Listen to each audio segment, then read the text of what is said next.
Հայերին, այդ թվում արցախցիներին ապերախտության եւ ուրացող լինելու մեջ մեղադրել են մեկ թուրքերը, մեկ էլ Հայաստանի ներկայիս իշխանությունները։ Ուսումնասիրության համար մի հատ ադրբեջանական երգ լսենք ու վերադառնանք։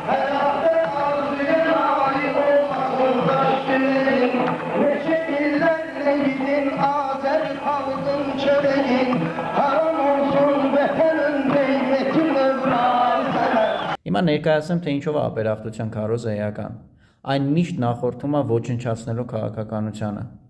որովհետև ոչնչացնելու համար դու պետք է դիմացինիդ դեհումանիզացնես, ցույց տաս, որ ինքը մարդ չի, հետեւաբար իրան վերացնելը խնդիր չի։ Իսկ ապերախտությունը ամենաանմարդկային հատկանիշներից մեկն է։ Դրա համար բոլոր ցեղասպանություններին, բոլոր ջարդերին միշտ նախորդում է զոհին ապերախտության մեջ մեղադրելը, արդարացնելու համար նրան վերացնելու քաղաքականությունը։ Եվ ինչպես նշեցի, այդ քաղաքականությունը հայերի հանդեպ վարել են թուրքերը, մեկ էլ Հայաստանի ներկայիս դե ֆակտո իշխանությունները։